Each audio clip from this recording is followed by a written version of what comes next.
Welcome to question hour. అసలు రూపాయి ఎందుకు ఇలా పడిపోతుంది? డాలర్తో మార్కం విలువ సెంచరీ కొడుతుందా? ఇది మంచికా ముంచేకా? రూపాయి పడిపోతే సామాన్యులపై ప్రభావం ఎలా ఉండబోతుంది? ఆర్బీఐ ఏమైనా చర్యలు చేపట్టిందా? డాలర్ రూపీ స్వాప్ ఆప్షన్ నిర్వహించనుందా? డాలర్ రూపీ స్వాప్ ఆప్షన్ అంటే ఏంటి? రూపాయి బలపడుతుందా అన్న చర్చ జోరుగా సాగుతుంది. సో బేసికలీ అమెరికన్ డాలర్ తో పోలిస్తే రూపాయి మారకం విలువ పడిపోవడానికి చాలానే రీజన్స్ ఉన్నాయి. అందుకు ప్రధాన రీజన్స్ ఏంటంటే అంతర్జాతీయ మార్కెట్స్ లో డాలర్ కు పెరుగుతున్న డిమాండ్ అండ్ ముడి చమురు ధరల పెరుగుదల, విదేశీ పెట్టుబడిదారులు మన దేశ మార్కెట్ల నుండి పెట్టుబడులను వెనక్కి తీసుకోకపోవడమే టాక్ గా తెలుస్తుంది. భారతదేశం తన అవసరాల కోసం ముడి చమురు, ఇతర వస్తువులను విదేశాల నుండి ఎక్కువగా దిగుమతి చేసుకుంటుంది. ఆ బిల్లును డాలర్లో చెల్లించాల్సి ఉంటుంది. భారతదేశం ఎగుమతుల కంటే దిగుమతులకే ఎక్కువ ఖర్చు చేస్తుండటంతో మార్కెట్స్ లో డాలర్ కు డిమాండ్ పెరిగి రూపాయి బలహీనపడుతుంది. ఇది మెయిన్ రీజన్. సో రూపాయి పడిపోతే సామాన్యుల పరిస్థితి ఏంటి? తీవ్ర ప్రభావం పడుతుందా? విదేశాలకు చెల్లింపులకు భారీగా వడ్డింపులు చెల్లించుకోవాల్సి వస్తుందంటున్నారు. దీంతో కేంద్రం కూడా దిద్దుబాటు చర్యలు చేపట్టింది. రంగంలోకి దిగిన ఆర్బీఐ రూపీ స్వాప్ ఆప్షన్ వైపు వెళ్తున్నట్లుగా తెలుస్తుంది. ఆర్బీఐ రంగంలోకి దిగడంతో రూపాయి కాస్త బలపడింది. 63 పైసలు బలపడింది. డాలర్తో పోలిస్తే రూపాయి మారకం విలువ 96.23కు చేరుకుంది.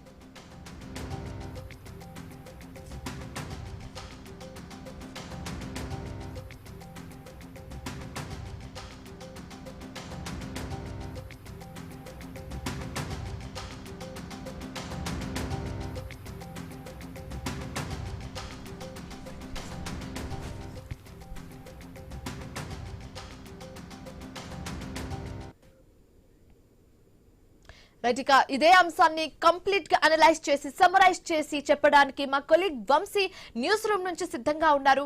Over to you Vamshi. Yeah Shivani, good evening. మీరు చెప్తున్నట్టుగా రూపాయి బలపడాల్సింది పోయి డేలా పడుతుంది. ఓవైపు దేశ ఆర్థిక వ్యవస్థ పరుగులు పెడుతోంది అని నాయకులు చెప్తూ ఉన్నా కానీ దేశ ఆర్థిక వ్యవస్థ ఐసీయూ వైపు పయనిస్తుందా అన్న పరిస్థితులు దేశంలో కనిపిస్తున్నాయి. ఓవైపు యుద్ధం సరిహద్దుల్లో జరుగుతుంటే అసలు ఆర్థిక యుద్ధం అనేది ఒక రకంగా కుదేలవుతుందా? ఆర్థికంగా దేశంపై యుద్ధం జరుగుతుందా? ప్రధాని మాట్లాడిన మాటల్ని చూస్తే సో ఆర్థిక యుద్ధం అనేది మన నట్టింట్లోనే జరుగుతుంది. ముందు మన పరిస్థితిని చక్కదిద్దుకోవాల్సిన పరిస్థితులు కనిపిస్తున్నాయి. అక్కడెక్కడో అమెరికా ఇరాన్ మధ్య యుద్ధం జరుగుతుంటే ఆ సంక్షోభం దేశంలో కనిపిస్తోంది. ఆర్థికంగా దేశం కొట్టుమిట్టాడుతున్న పరిస్థితి కనిపిస్తుంది. విదేశీ మారక నిల్వలకు సంబంధించి మీరు చెప్పినట్టుగా ఆర్బీఐ నుంచి మనం డాలర్లను తీసుకుంటున్నామంటే ఆర్బీఐ ఎన్ని రోజులు మనకు రక్షణ కవచంగా నిలుస్తుంది? సో కొద్ది రోజుల వరకు ఆర్బీఐ నుంచి కూడా మనం విదేశీ మారక నిల్వలను తీసుకోగలుగుతాము, మళ్ళీ వాటిని రీప్లేస్ చేయగలుగుతాం. కానీ ఎన్ని రోజులు ఇక్కడ ఆర్బీఐ దేశ ఆర్థిక వ్యవస్థకు రక్షణ కవచంగా నిలబడగలుగుతుంది అనేది కూడా ప్రశ్నే. ఇక్కడ మీరు చెప్పినట్టుగా ముఖ్యంగా మనం కొన్ని అంశాలను పరిగణలోనికి తీసుకుంటే ఒకవైపు ఇరాన్ యుద్ధం అనేది మనకు స్పష్టంగా కనిపిస్తోంది పైకి. కానీ ఇరాన్ యుద్ధము ఈ సంవత్సరం ప్రారంభమైంది. గత 2 సంవత్సరాల నుంచి కూడా దేశ ఆర్థిక వ్యవస్థ ఏ విధంగా ఉంది? గతంలో మనం ఏం మాట్లాడుకున్నాం? దేశ ఆర్థిక వ్యవస్థ చాలా పటిష్టంగా ఉంది. సో ఒక రకంగా ప్రపంచంలోనే 3వ అతిపెద్ద ఆర్థిక వ్యవస్థగా అవతరించబోతున్నామని చెప్పి రాజకీయ నాయకులు మాట్లాడిన మాటలే మనమంతా విన్నాం. ఆర్థిక గణాంకాలను కూడా అలా చెప్పారు. ఒకవైపు ప్రజల వినియోగం పెరుగుతోందని చెప్పి ఇప్పుడు ఒక్కసారిగా వినియోగం తగ్గించాలి అంటున్న పరిస్థితులు కనిపిస్తున్నాయి. పొదుపు మంత్రాన్ని దేశం పాటించాలని దేశ ప్రధానే చెప్పటం ఆర్థికంగా ఒక పెను విధ్వంసాన్ని ఎదుర్కోబోతుందా? దేశమే కాదు ప్రపంచమే ఎదుర్కోబోతుందా అన్న పరిస్థితులు కూడా కనిపిస్తున్నాయి. శివాని, ఇక్కడ ఇంకొక అంశం కూడా మనం మాట్లాడుకోవాలి. మీరు చెప్పినట్టుగా ఒక స్ట్రైట్ పాయింట్ మీరు మాట్లాడారు. సో పెట్టుబడుల ప్రవాహం దేశంలోకి ఏ విధంగా ఉంది అనేది గత సంవత్సరాలను కూడా మనం పరిశీలించే ప్రయత్నం చేయాలి. సో ఎందుకు పెట్టుబడులు దేశానికి ఎక్కువగా రాలేకపోతున్నాయి? పెట్టుబడుల ప్రవాహం ఉంటే ఆటోమేటిక్గా మీరు మాట్లాడినట్టుగా ఇప్పుడు ఆర్థికవేత్తలందరూ మాట్లాడుతున్నట్టుగా డాలర్లు వస్తూ ఉంటాయి. కానీ పెట్టుబడుల ప్రవాహం పూర్తిగా భారత్లోకి తగ్గిపోయిందా అంటే ఎస్, స్పష్టంగా కనిపిస్తుంది. అండ్ మన దేశంలో ఉన్న బడా వ్యాపారవేత్తలు కూడా విదేశాల్లో పెట్టుబడులు పెట్టే పరిస్థితులు ఎందుకు వస్తున్నాయి అనేది కూడా ఇక్కడ ఆర్థికవేత్తలు మాట్లాడుతూ ఉన్నారు, రాజకీయ నాయకులు మాట్లాడుతున్నారు.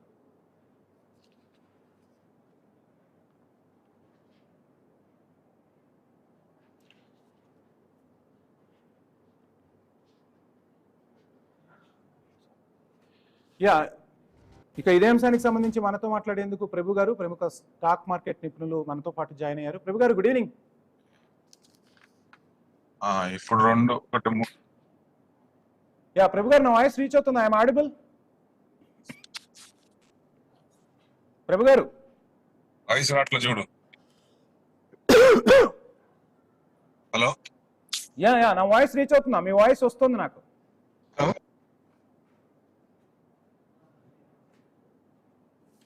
రైట్. మొత్తంగా ఆర్బీఐ ఎటువంటి చర్యలు చేపట్టబోతోంది, అసలు ఎన్ని రోజులు ఈ కరెన్సీ కష్టాలు మనకు ఉండబోతున్నాయి, డాలర్ ఏమో పెరుగుతూ ఉంది, డాలర్ డమాల్ అనే రోజులు రావా, రూపాయి పైకి వెళ్లే పరిస్థితులు కనిపించవా? ఇదే అంశం అన్నట్టు వరకు రూపాయి తగ్గట్లేదు, ఎక్కడా కూడా రూపాయి డీలా పడట్లేదు అన్నాం. కానీ ఎందుకు ఒక్కసారిగా రూపాయి డీలా పడుతుంది, డాలర్ ఎందుకు పెరుగుతుంది? అంతర్జాతీయ మార్కెట్లో చూస్తే డాలర్ పరిస్థితి కూడా అంత ఊహాజనితంగా, అంత ఆశాజనకంగా లేనప్పటికీ రూపాయి మాత్రం ఎందుకు విలువ తగ్గుతూ ఉంది? ఈ విలువను సవరించే ప్రయత్నాలు చేయట్లేదా? అసలు ఎందుకు ఇటువంటి పరిస్థితులు వస్తున్నాయి అంటే ఇక్కడ రెండు అంశాలు మాట్లాడుకోవాలి. ఒకటి, దేశంలోకి వచ్చే పెట్టుబడుల ప్రవాహం ద్వారా విదేశీ మారక నిల్వలు దేశానికి అందుతాయి. రెండోది, మనం ఎంత ఖర్చు పెడుతున్నాం విదేశీ మారక నిల్వలు అనేది కూడా ఆధారపడి ఉంటుంది. పెట్రోల్, డీజిల్ అవ్వచ్చు, ఎలక్ట్రానిక్స్ అవ్వచ్చు. సో కొన్ని అంటే మిగతా దేశాల నుంచి మనం దిగుమతి చేసుకునే వస్తువులు ఏవైతే ఉన్నాయో వాటిపై భారీ మొత్తంగా మనం విదేశీ మారక నిల్వలు ఖర్చు చేయాల్సిన పరిస్థితి వస్తుంది. ఈ రెండు అంశాలకు కూడా సమతూకం లేకుండా పోయింది. పెట్టుబడుల ప్రవాహం తగ్గటం అండ్ ఒక విదేశాల నుంచి వచ్చి ఇక్కడ పెట్టుబడులు పెట్టడం ఒక అంశం అయితే, ఆ అంశంలో ఎక్కడా కూడా పురోగతి కనిపించట్లేదని ఆర్థిక నిపుణులు చెప్తూ ఉంటే, మరొక అంశం ఏంటి అంటే మన స్వదేశీ కార్పొరేటర్లు కూడా, స్వదేశీ కార్పొరేట్ కంపెనీలు కూడా విదేశాల్లో పెట్టుబడులు పెట్టేందుకే ఆసక్తి చూపుతున్నాయి. సో ఈ అంశాలన్నీ కూడా కొంత గందరగోళానికి గురి చేస్తున్నాయి. ఇదే అంశానికి సంబంధించి మనతో మాట్లాడేందుకు ప్రముఖ స్టాక్ మార్కెట్ నిపుణులు ప్రభు గారు సిద్ధంగా ఉన్నారు. ప్రభు గారు, గుడ్ ఈవినింగ్. గుడ్ ఈవినింగ్ అండి. ఏంటి సార్, మొత్తంగా రూపాయి నిన్న మొన్నటి వరకు బాగుంది అనుకుంటే ఒకేసారి డమాల్ అవుతూ వస్తుంది. రకరకాల పరిస్థితులు కనిపిస్తూ ఉన్నాయి. పొదుపు మంత్రం పాటించమనేమో ప్రధాని చెప్తూ ఉన్నారు, డాలర్ ఏమో రూపీని స్వాప్ చేసుకుంటూ వెళ్తుంది. సో ఏంటి పరిస్థితులు ఏ విధంగా ఉండబోతున్నాయంటారు భవిష్యత్తులో?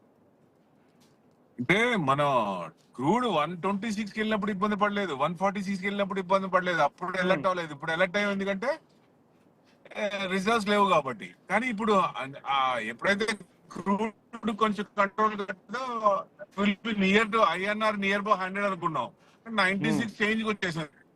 దానివల్ల ఎఫెక్ట్ కొన్ని కంపెనీస్ కి ఇదైనా, ఇప్పుడు ఐటీ కానీ ఫార్మా కానీ ఏదైతే ప్రొడక్ట్స్ మనం ఎక్స్పోర్ట్ చేస్తామో వాటి మీద డిస్కౌంట్ వాళ్ళకి ఏదైతే చేస్తామో వాళ్ళకి ఇబ్బంది వచ్చే అవకాశాలు ఎక్కువ కనపడుతున్నాయి కదా. ఏదేమైనా ఐఎన్ఆర్ ఎక్కువ ఉంటాం, ఎక్స్పోర్ట్స్ ఈజీ అవుద్ది, ఇంపోర్ట్స్ కాస్ట్ అవుద్ది. సో ఇంపోర్ట్స్ మనం ఇంపోర్ట్ ఏదైనా చేసుకున్నప్పుడు ఆ వస్తువులు రేట్ ఎక్కువ పెట్టి కొనుక్కోవాల్సి వస్తుంది. ఇన్ఫ్లేషన్ పెరుగుతాయి, ఎంత ఎఫెక్ట్ దాని మీద పడుతుంది కదా. నుంచి కొంచెం అలర్ట్ అయ్యి అప్పటికే 80 నుంచి 100 అవుతుందని చెప్పుకున్నా, అక్కడ నుంచి ఆర్బీఐ డ్యూటీ ఇది, అది ఆర్బీఐ చేయాల్సిన పని. సో ఇప్పుడు మొదలుపెట్టారు 100 దగ్గరికి వస్తున్న తర్వాత, ఎందుకంటే 98 దాకా వచ్చిన తర్వాత అక్కడ రివర్స్ అవుతుందని కూడా చెప్పాను నేను. సో 100% ఇప్పుడు 96 చేంజ్ వచ్చింది. సో 98 ఆ రేంజ్ లో ఎక్కడో చోట 100 టచ్ అవుతుందా లేకపోతే వెనక్కి వస్తుందా అనేది we have to wait and see. అంటే క్రూడ్ ని బట్టి ఉంటది. ఇప్పుడు ఆయన ఏమో ఇమీడియట్ గా అటాక్ చేస్తాను లేకపోతే ముప్పటి దాడి చేస్తాను అన్నట్టున్నాడు కదా. చేస్తాడా చేయడా అనేది, ఒకవేళ చేస్తే క్రూడ్ పెరుగుతుంది. క్రూడ్ మహా పెరిగితే ఎక్కడ వరకు రావచ్చు, $126 వరకు రావచ్చు. అంటే $126 వచ్చినప్పుడు మనకి ఇక్కడ ఇది పెరిగిపోతుంది కాబట్టి ఇన్ఫ్లేషన్ కొంచెం పెరిగే ఛాన్స్ ఉంటుంది, దాని ఎఫెక్ట్ పడుతుంది కాబట్టి ఇబ్బంది పడుతున్నాం. సో యాక్చువల్ గా సార్ మొత్తంగా ఇప్పుడు ఆర్బీఐ దగ్గర ఉన్న విదేశీ మారక నిల్వలపై కూడా పెద్ద ఎత్తున చర్చ సాగుతుంది. ఆర్బీఐ దగ్గర ఉన్న విదేశీ మారక నిల్వలు దేశ ఆర్థిక వ్యవస్థకు ఎన్ని రోజులు రక్షణ కవచంగా నిలబడగలుగుతాయి? ఒకవేళ అవి కూడా కరిగిపోతే దేశం ఆర్థిక మాంద్యంలోకి వెళ్లాల్సిందేనా, గడ్డు పరిస్థితులు చూడాల్సిందేనా? అండ్ 2013 నాటి పరిస్థితులను కూడా గుర్తు చేస్తున్నారు. ఆనాటి భయానక పరిస్థితులు వచ్చే పరిస్థితులు ఉన్నాయంటారా నేడు? యాక్చువల్ గా రిజర్వ్స్ మనకి తగ్గుతున్నాయి అంటే మనం ఏం చేస్తున్నాం, ఇప్పుడు మనకి ఫారెన్ ఇన్వెస్ట్మెంట్స్ తగ్గుతున్నాయి. ఇప్పుడు ఫారెక్స్ రిజర్వ్స్ లో ఫారెన్ ఇన్వెస్ట్మెంట్స్ మనకి వచ్చే తగ్గుతుంది కదా. వాళ్ళనేమో వద్దనుకున్నాం, వాళ్ళకేమో 2019 లో ట్యాక్స్ చూపించినప్పుడు మనం ఇప్పుడు ఏమి ఇవ్వట్లా, ఉంటే పోతే పోండి అంది మేడం. సో దాని అనుకుని వాళ్ళు ఏంటి కంటిన్యూస్ గా అమ్ముతూనే ఉన్నారు. మేబీ 4 days నుంచి కొంచెం బయింగ్ లోకి వచ్చారు కానీ విపరీతంగా అమ్మారు కదా. వాళ్ళ డాలర్ రిజర్వ్స్ తగ్గుతున్నాయి. ఎందుకు తగ్గుతున్నాయి? ఇక్కడ మనం ఎప్పుడైతే డీడాలరైజేషన్ డాలర్ అవుతుందో అక్కడ కొంచెం మనం కన్వర్షన్ లో ఎక్కువ కంట్రీస్ కూడా ఫారెక్స్ రిజర్వ్స్ నుంచి ఫారెక్స్ రిజర్వ్ లో డాలర్ రిజర్వ్స్ ఎక్కువ ఉన్నప్పుడు దాన్ని కన్వర్షన్ గోల్డ్ లోకి వచ్చారు. సో దాని వల్ల ఒకటైతే ఇప్పుడు చిన్నగా ఇప్పుడు ఈ ఎఫెక్ట్ పడుతోంది, ఈ క్రూడ్ ఎఫెక్ట్ పడుతోంది. ఆ క్రూడ్ ఎఫెక్ట్ వల్ల కొంచెం అవుతుంది. మేబీ ఈ క్రూడ్ 126 దాకా రావచ్చా అంటే ఈ లోపల ఆయన బుద్ధి బుర్రలో మంచి వస్తే ఏదైనా మంచి చేయాలనుకుంటే ఇక నేను చేసింది చాలు అనుకుంటే చెప్పలేము. సో ట్రంప్ ఆలోచనకు మారింది అనుకోండి, అటాక్ చేయొద్దు, కొంచెం మళ్ళీ ఇది చేసుకుందాం, సెటిల్ చేసుకుందాం అని ఉద్దేశం ఉంటే, కానీ సెటిల్ చేసుకునే ఉద్దేశం లేదు. ఆయన 5 పాయింట్స్ ఏదైతే చెప్పాడో అసలు ఏ కంట్రీ కూడా యాక్సెప్ట్ చేయదు, అవతల పార్టీ ఎవరు కూడా యాక్సెప్ట్ చేయరు. మరి ఇరాన్ యాక్సెప్ట్ చేసే పరిస్థితులు లేదు కదా.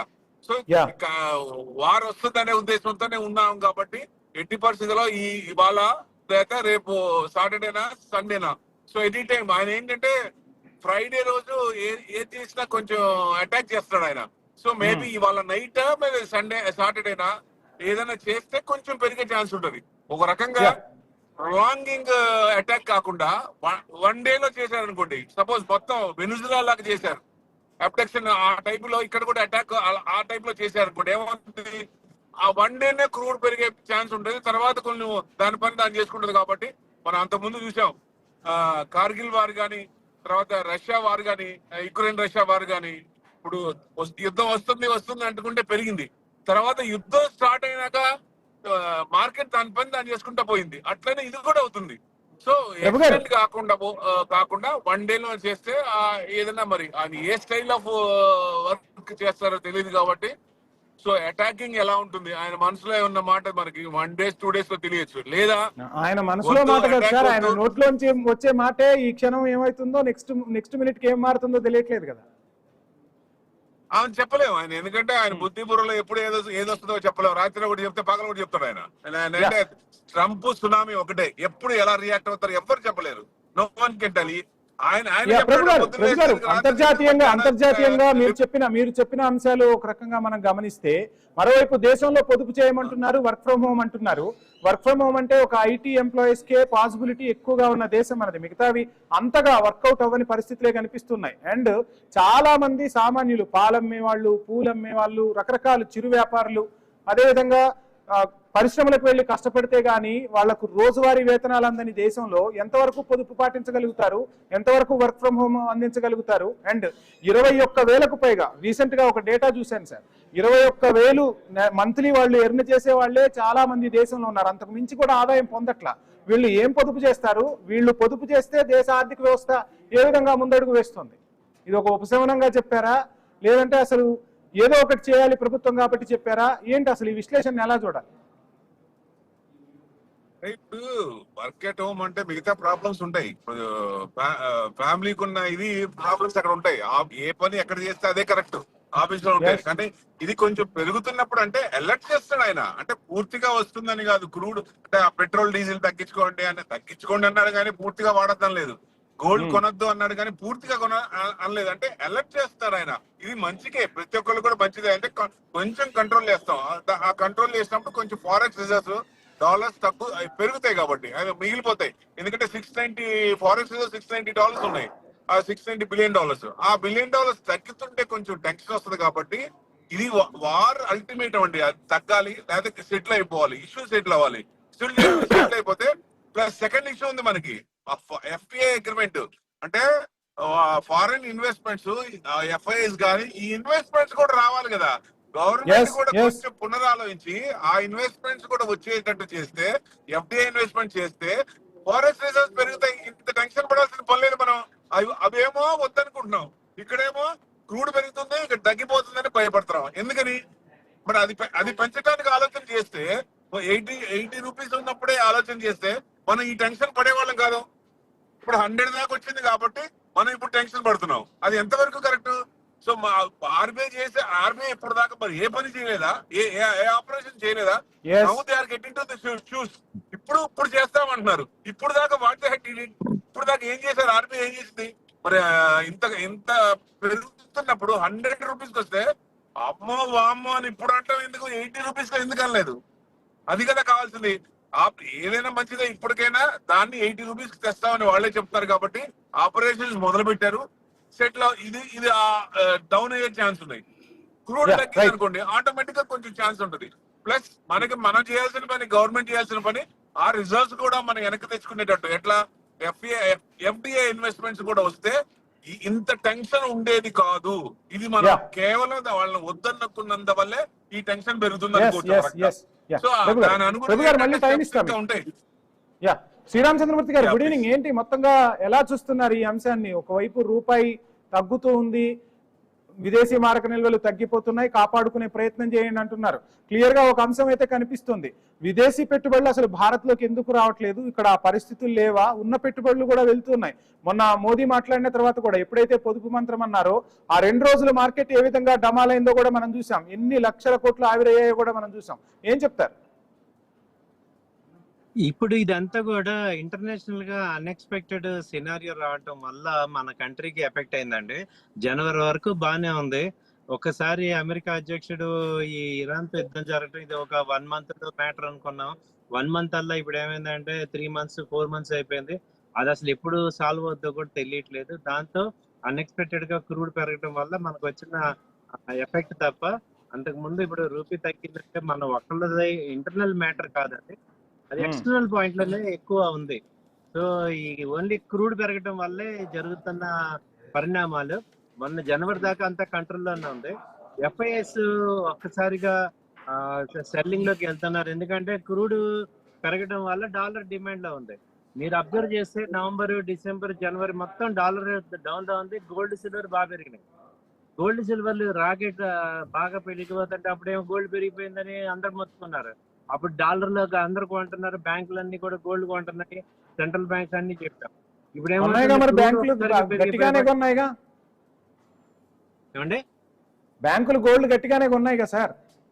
గట్టిగా కొన్నాయి. అప్పుడు డాలర్ మీద ఎవరు నమ్మట్లేదు, అంతా ఇప్పుడు వేరే కరెన్సీ వెళ్ళిపోతుంది, డాలర్ ఇక అయిపోయింది అని చెప్పిన డాలర్స్ ఇవాళ 2 నెలలు అయిపోయాడికి డాలర్ డిమాండ్కి వెళ్ళిపోయింది.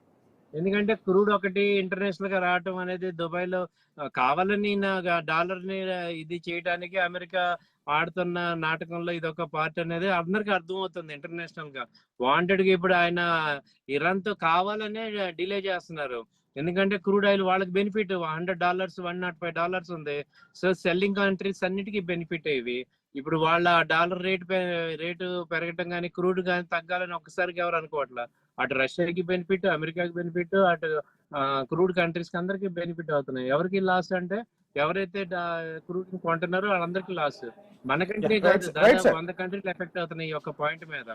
కాబట్టి ఏమవుతుందంటే మనం కూడా జరుగుతున్న 3 నెలల సిచ్యువేషన్ మారుతున్నాయి కాబట్టి మనకు అర్థం చేసుకోవాల్సింది ఏంటంటే ఆల్టర్నేటివ్స్ కంపల్సరీ చూసుకోవాలి. ఓకే అండి. మధుసూదన్ గారు ఏంటి, ఎలా చూస్తున్నారు ఈ పరిణామాలను, ఏం చెప్తారు?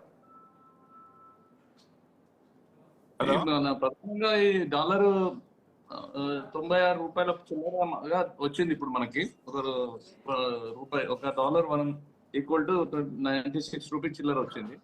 కారణం ప్రధానంగా మనకు ఈ క్రూడ్ ఆయిల్ కి సంబంధించి హార్మోజ్ జలసంధికి సంబంధించిన అంశమే అని మనం దాన్ని అనుకోవాలి.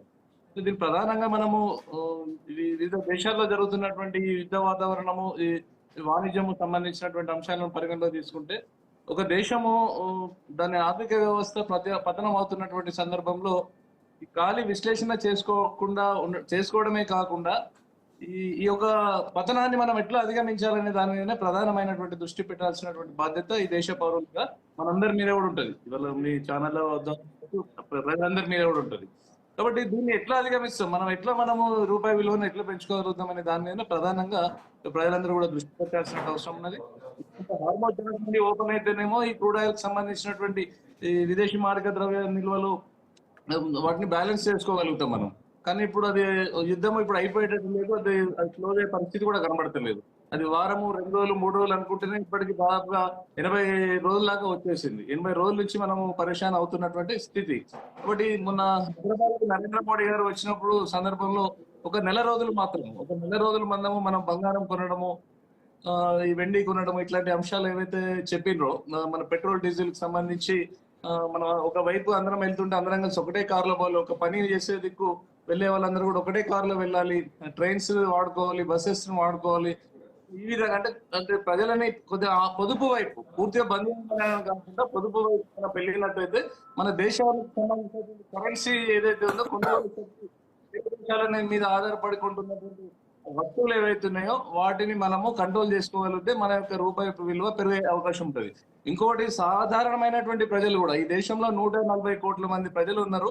ఈ ప్రజలు ఎవ్రీడే మార్నింగ్ 7 గంటలకు లేవడంతో మనం మొదలు పెట్టేది ఫారెన్ కి సంబంధించినటువంటి విదేశీ వస్తువులు మొదలుపెట్టి మనము కార్యక్రమాలు మొదలు పెడతాం. టూత్ పేస్ట్ మొదలు పెట్టే దీని నుంచి రాత్రి బెడ్రూమ్ లో పడుకొని ఆల్అౌట్ వేసుకునే వరకు కూడా మనం అన్ని దాదాపుగా 80% గూడ్స్ అన్ని కూడా మన విదేశాలకు అన్ని దేశంలోకి ఎవరు అలౌ చేశారు సార్? దేశంలోకి ఎవరు అలౌ చేశారు? ప్రజలకు ఎవరు అలవాటు చేశారు? దేశంలోకి ఎవరు అలౌ చేశారు? ప్రజలకు అవన్నీ ఎవరు అలవాటు చేశారు?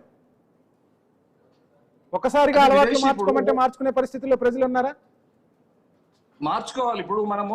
ఇప్పుడు కరోనా సమయంలో ప్రాణం పోతుంది అని చెప్పినటువంటి సందర్భంలో ప్రపంచం అంతా కూడా అల్లాడుతున్నటువంటి సందర్భంలో ప్రధానమంత్రి నరేంద్ర మోడీ గారు కరోనా సమయంలో అందరిని ఒక దగ్గరికి తీసుకురావడానికి వివిధ రకాల కార్యక్రమాలు తీసుకున్న తర్వాత లాక్డౌన్ లో ప్రతి ఒక్కరు కూడా ఇంట్లోనే ఉన్న అన్ని కార్యక్రమాలు చేస్తున్నారు. అక్కడ ప్రాణభయం ఒకటైతే అదే విధంగా ఈ దేశానికి సంబంధించి అంటే మీకు ఒకటి ఎగ్జాంపుల్ చెప్తా.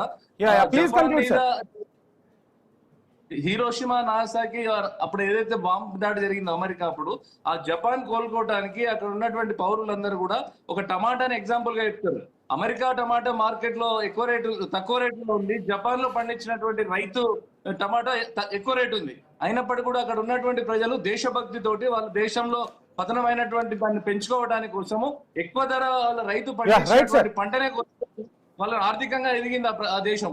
అట్లనే ఈ దేశంలో కూడా ప్రజలలో దేశభక్తిని నింపాలి. మనం దేశభక్తిని నింపాలి. నిత్యం ఏం పని చేయాలనేటువంటి దాని మీద చర్చ జరగాలి. అసెంబ్లీలలో, పార్లమెంట్ లో, విశ్లేషకులలో, పేపర్లలో వస్తే ఖచ్చితంగా ఈ దేశం బాగుపడుతుందండి. ఆ దిశగానే మనం అందరం కూడా కలిసి పనిచేస్తే ఈ పతనమైన రూపాయి బాగుపడేటువంటి అవకాశం ఉంటుంది. విదేశీ వస్తువుల కొనుగోలు మనం తగ్గించుకున్నట్టయితే thank you so much Madhusudan garu, Sriramachandramurthy గారు, ప్రభు గారు. మొత్తంగా దేశంలో పొదుపు అనేది ఒక రకంగా చెప్పాలంటే భారతీయుల డిఎన్ఏలోనే ఉంది. ఇక దక్షిణాది ప్రజలకైతే పొదుపే ముందుంటుంది. సో పొదుపు ఒక్కటే కాదు, ఇక్కడ ఒక రకంగా ఉదిత్ మిశ్రా లాంటి వాళ్ళు చెప్తున్నట్టుగా దేశ ఆర్థిక వ్యవస్థలో కూడా కొన్ని లోపాలు ఉన్నాయి. ఆ లోపాలను సవరించుకోవాలి. యుద్ధాలు అనేవి వస్తూనే ఉంటాయి. ఆ యుద్ధాలు వచ్చినప్పుడు దేశ ఆర్థిక వ్యవస్థ ఎంత పటిష్టంగా నిలబడగలుగుతుంది, ఎటువంటి సంస్కరణలు తీసుకొస్తే భవిష్యత్తులో మనం ఇటువంటి ఇబ్బందులు పడకుండా ఉంటాం అనే దానిపై కూడా ప్రభుత్వాలు దృష్టి సారించాల్సిన అవసరం ఏర్పడింది అనేది మాత్రం సుస్పష్టం. చూద్దాం ఏం చేయబోతుంది ప్రభుత్వం, ఆర్బీఐ ఏం చేయబోతుంది, ప్రజలు ఏ విధమైన పొదుపు విధానాలతో దేశాన్ని కాపాడుకోబోతున్నారో వేచి చూద్దాం. ఇది వాటి కోసం స్టేట్.